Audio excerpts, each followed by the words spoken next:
Mbona intebe y'ubwami nini yera, mbona n'iyicayeho.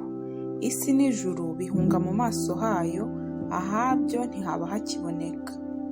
Mbona abapfuye, abakomeye n'aboroheje bahagaze imbere y'iyo ntebe, nuko ibitabo birabumburwa. Kandi n'ikindi gitabo kirabumburwa, ari cyo gitabo cy'ubugingo.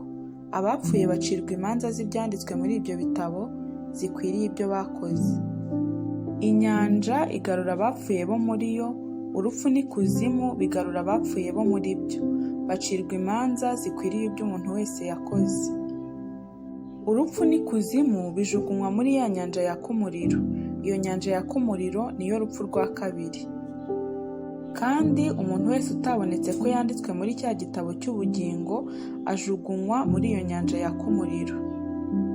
Mbona ijuru rishya n'isi nshya, kuko ijuru rya mbere n'isi ya mbere byari byashize, n'inyanja yari itakiriho. Mbona ururembo rwera Yerusalemu nshya rumanuka ruva mu ijuru ku Mana, rwiteguwe nk'uko umugeni arimbishirizwa umugabo we.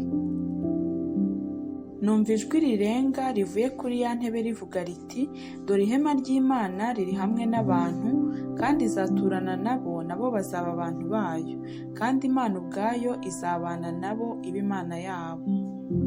Izahanagura amarira yose ku maso yabo, kandi urupfu ntiruzabaho ukundi, kandi umuborogo cyangwa gutaka cyangwa kuribwa ntibizabaho ukundi, kuko ibya mbere bishize.